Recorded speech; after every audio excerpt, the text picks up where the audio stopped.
It's roughly 6 a.m. in Israel. A series of fighter jets takes off, armed with long-range high-precision missiles. According to CIA and Israeli intelligence, a significant portion of Iran's leadership has gathered here, in a compound in Tehran. Among them, Ayatollah Ali Khamenei, the country's supreme leader. 2 hours and 5 minutes after the jets took off, Israeli missiles strike the compound.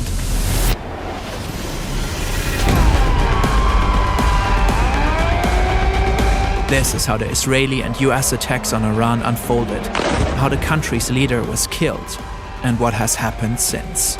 شهد شهید گوارای شهادت را نوشیدم و به ملکوت اعلی پیوستم. By the time this video is published, new details might have emerged. The US, Israel, and Iran have a long history of tensions. Until 1979, Iran was an authoritarian monarchy ruled by Shah Mohammad Reza Pahlavi. He was supported by the US. When his regime was overthrown in the Iranian Revolution, Ayatollah Ruhollah Khomeini took control of the country and founded the Islamic Republic. He was determined to transform Iran into a country ruled by Islamic law. Khomeini abandoned the former Shah's pro-Western stance. The US and its close ally Israel were declared sworn enemies. Especially the opposition of Israel became a strategic and ideological goal. Ruhollah Khomeini died in 1989 and was succeeded by Ali Khamenei, a cleric who quickly rose through the ranks and had become a key figure in the religious leadership of the country. Over time, Iran, Israel, and the US repeatedly engaged in conflicts. Sanctions were imposed onto Iran. Iran became a key financier of anti-Israeli militias in the region.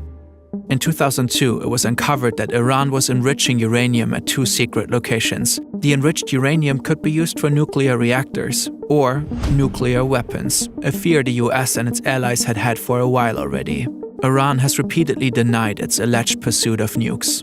The US and Israel ran many attempts to stop the nuclear program. Through cyber attacks, the assassination of key scientists, and especially in the US's case through diplomacy.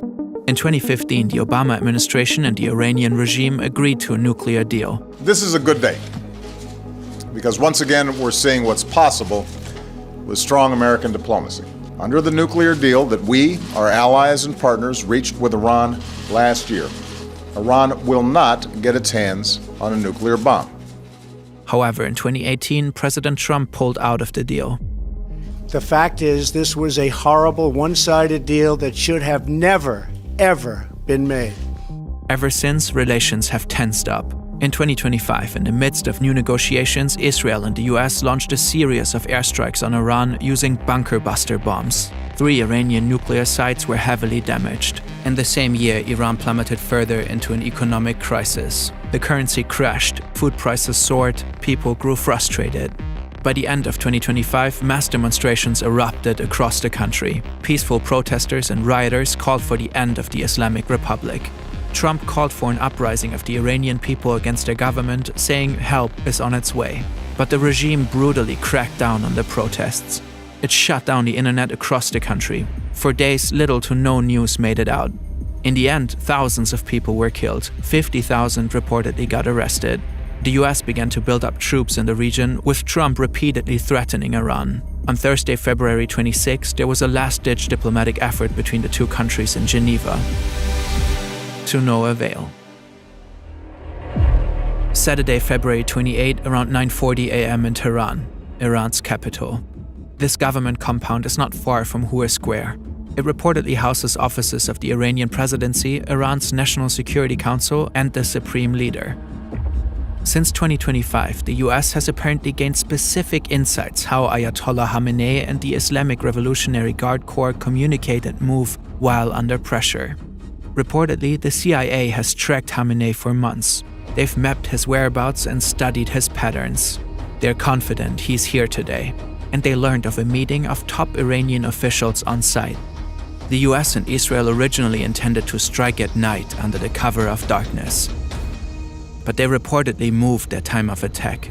This opportunity was too good to miss. Suddenly, Israeli missiles hit the buildings. During impact, several national security officials are in one of them. Supreme Leader Khamenei reportedly in another. Afterwards, satellite imagery shows heavy damage to the buildings. Black smoke is rising. Geo-confirmed footage recorded here also shows massive amounts of smoke in the area of the compound. A picture taken here, too. Ali Hosseini Khamenei died in the attack. Also killed, Suyid Abdorrahim Mousavi, Chief of Staff of Iran's armed forces. Ali Shamkhani, head of the National Defense Council. Mohammad Pakpour, Commander-in-Chief of the IRGC. Aziz Nazerzadeh, Defense Minister. According to Israeli news, a total of 30 senior Iranian officials were killed in just half a minute in the opening strike. The operation was dubbed Roaring Lion in Israel and Epic Fury in the US. It has been planned for months. Masoud Pezeshkian, president of Iran, however, survived. Ali Larijani, secretary of the Supreme National Security Council, vowed Iran would fight back and assured continuity of governance. The strike on the government compound was just one part of the operation. Afterwards, Israel reportedly take out Iran's air defenses, especially around Tehran. In a third wave, Israel deploys roughly 200 fighter jets, bringing much of its air force into Iran. The goal is reportedly to destroy as many Iranian missiles as possible, as fast as possible. The US reportedly joins in about 30 minutes after the attack on Iran's leadership. According to the New York Times, their attacks focus primarily on targets in eastern Iran, far away from Israel. They also attacked the Iranian fleet. Reportedly, US warships fire Tomahawk cruise missiles at Iranian targets. American ground forces use artillery rocket systems. Several military and command centers in Tehran are hit by Israeli airstrikes. Further explosions are reported in Iranian cities across the country. Trump releases a video officially announcing the military operation and urges the Iranian people to take over their government. When we are finished, take over your government. It will be yours to take. Netanyahu later does the same. נבטיח את נצח ישראל. Shortly after their announcement, an airstrike hits the Sarayeh Tayyibi Elementary Girls' School in Minab, Hormozgan province. Iranian state media and officials claim that at least 175 people got killed, most of them likely children.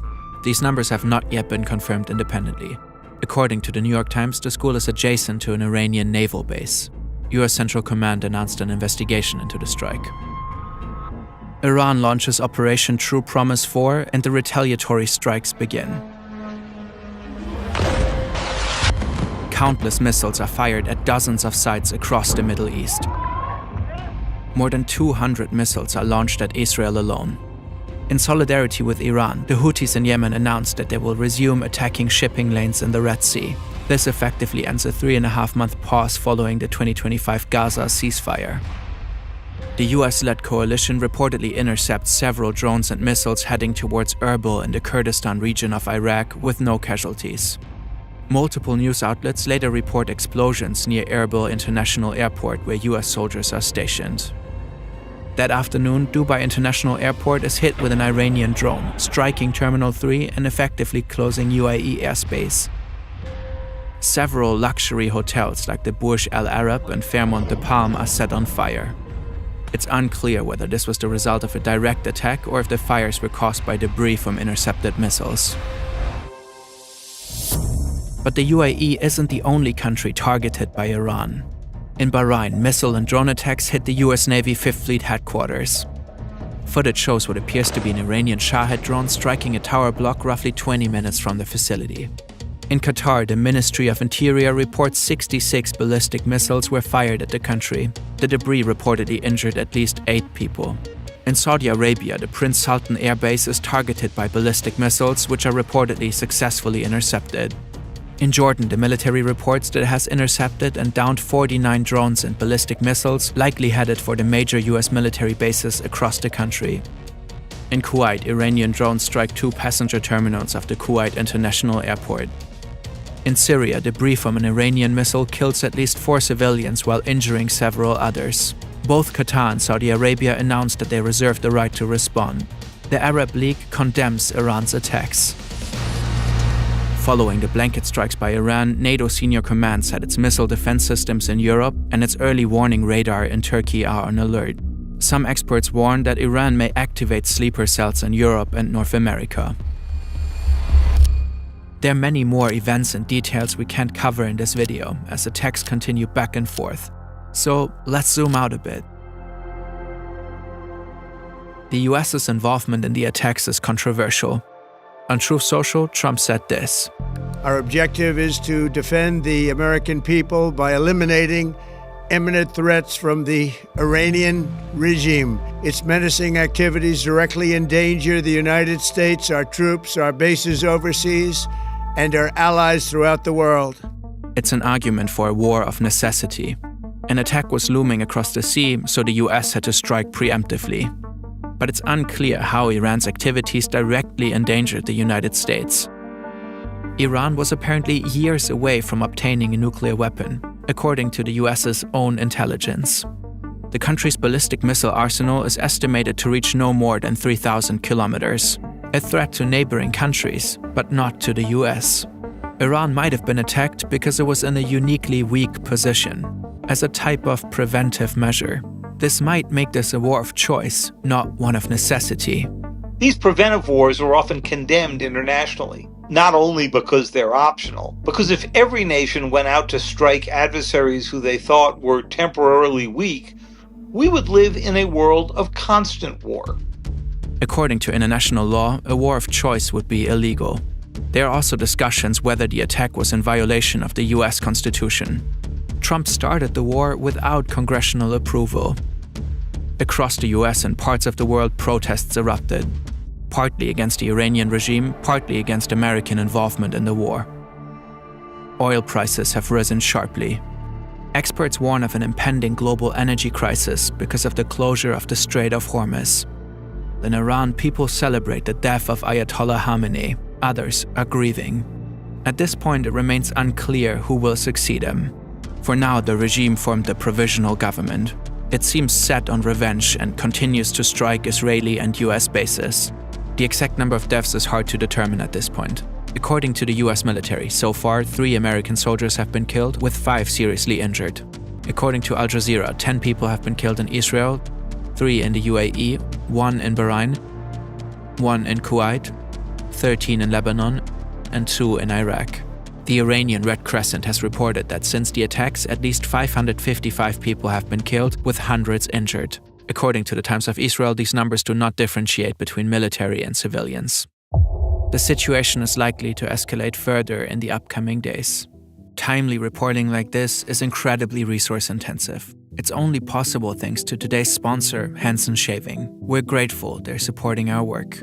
Many men experience razor burn, ingrown hairs, or skin irritation when shaving. Hansen approached the problem from an engineering perspective, researching what actually makes a shave more precise and skin-friendly. The result is a sleek, long-lasting aluminum razor designed for accuracy. The blade sits at a 30-degree angle and extends just 0.0013 inches past the shave plane, less than the thickness of a human hair. That precise blade support reduces flex, which can mean less irritation and a smoother, more controlled shave.